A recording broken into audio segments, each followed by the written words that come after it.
आरंभ करें तैयारी का, मैं आपसे कह रहा हूँ ग्रेजुएशन सेकंड ईयर से आपको शुरू कर देना चाहिए। और फर्स्ट ईयर में मौज मस्ती के साथ साथ क्या करना है, लेखन क्षमता थोड़ी बेहतर कीजिए और एनसीईआरटी कम से कम पढ़ लीजिए फर्स्ट ईयर में इतना। सेकंड ईयर से विधिवत तैयारी कर लेनी चाहिए। टॉपर्स हर स्थान वाली क्या बात थी, मैं थोड़ा सा, अच्छा हाँ, टॉपर हर जगह कैसे बोलते हैं, इसकी वजह समझिए क्या होता है। कई बार हमें ऐसा लगता है कि सब मिले हुए हैं, सब चोर हैं दुनिया में, एक हमारे अलावा सब दुनिया में चोर भरे पड़े हैं। क्या होता है कि जैसे मान लीजिए किसी व्यक्ति ने 4 साल तैयारी की या 3 साल तैयारी की दिल्ली में रह के, मान लीजिए उसने जीएस हमारे यहाँ किया, ठीक, लेकिन तब तक पता लगा कि जीएस में एक क्रैश कोर्स कहीं और हो रहा है। उसको लगा कि ये करना ठीक रहेगा, उसने वहां से क्रैश कोर्स कर लिया। फिर पता लगा कि एक संस्था टेस्ट सीरीज ले रही है मेंस की, और टेस्ट सीरीज के मामले में उसमें अच्छे एग्जामिनर्सों की ख्याति अच्छी है।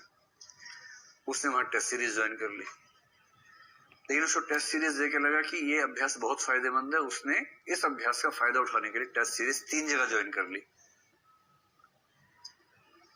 और ऐसे कहीं और कर लिया। फिर इंटरव्यू का समय आया, उसने इंटरव्यू गाइडेंस के लिए एक जगह बात की, वहां कुछ क्लासेस की, मॉक इंटरव्यू दिए। तब तक पता लगा कि उसके 3 दोस्त मॉक इंटरव्यू के लिए कहीं और भी जा रहे हैं, वो वहां भी चला गया। पता लगा कि 8-10 इंस्टीट्यूट से मॉक इंटरव्यू करवा रहे हैं, 8-10 जगह चला गया।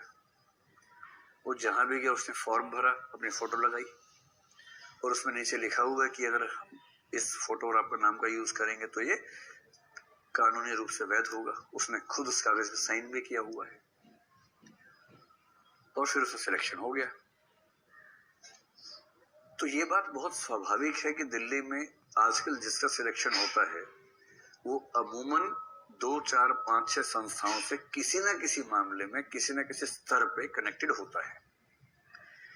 इसलिए अगर आप देखें कि एक बच्चे का मॉक इंटरव्यू कई लोग दिखा रहे हैं, उसका नाम कई लोग यूज कर रहे हैं, आप ये मान के चलिए कि इसने सबसे कुछ ना कुछ मदद ली होगी, इसमें कोई आश्चर्य की बात नहीं है। लेकिन आपको उसकी बात से कितना प्रभावित होना है ये आपकी चॉइस है, प्रभावित मत होइए उससे। और अगर आप किसी टॉपर को जानते हो ना, मैं आपसे ईमानदारी से कह रहा हूं, उससे अकेले में पूछिए कि भैया या दीदी सही बताइए क्या करूं, कहां जाऊं, आपको एकदम सच बोल देंगे। उनके ऊपर भी इतने तरह के दबाव होते हैं कि मैंने वहां पढ़ाई की थी, वहां पढ़ाई की थी, इनके लिए बोलूंगा तो वो बुरा मान जाएंगे, वहां बोलूंगा तो ये बुरा मान जाएंगे। तो पब्लिक प्लेटफॉर्म पे बहुत बैलेंस बात करते हैं, अपना देख लीजिए, अपनी क्षमताओं से होता है, मेहनत करोगे तो क्यों नहीं होगा, वो बचते हैं, बहुत ज्यादा दबाव रहता है। अकेले में पूछिए उनसे, और नहीं तो उनसे बात मत कीजिए। बड़ा आसान है, आप इलाहाबाद में हैं, कल को दिल्ली में होंगे, जिस एरिया में क्लासेस चलती हैं उस एरिया का हर बच्चा ना विकिपीडिया होता है पूरा का पूरा। आप उस इलाके में शाम को घूम लीजिए 1 घंटा बस, और जो मिले उससे पूछे भैया कहाँ पढ़ते हो, एक्स में पढ़ता हूँ। एक्स कैसा है, अरे बहुत खराब है यार, तो कहाँ जाऊं, नहीं जाओ तो एक्स में ही, अभी तो आपने कहा बहुत खराब है, अरे बाकी तो और खराब है। अब ले दे के क्या होगा भाई, नाराज होना किसी का भी धर्म है। आप कहीं भी 1 साल गुजारेंगे, नाराज होने के बहुत कारण इकट्ठे हो जाएंगे आपके पास, नाराज तो होंगे।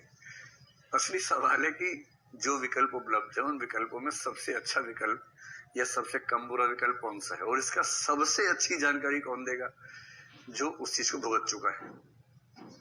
और भुगत कौन चुका है, विद्यार्थी। इसलिए आप कहीं भी दृष्टि में भी एडमिशन ऐसे मत लीजिए।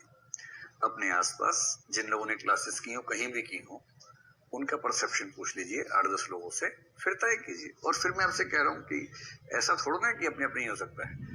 आजकल तो इतने यूट्यूब चैनल्स हैं, इतनी सब चीजें हैं, आप चाहें तो खुद भी थोड़ी सी स्ट्रेटेजिक मेहनत ज्यादा करनी पड़ेगी, लेकिन मैनेज कर सकते हैं। कितना पढ़ने के बाद मंगल क्यों लिखा हुआ था, अच्छा मंगल ग्रह, हाँ हाँ,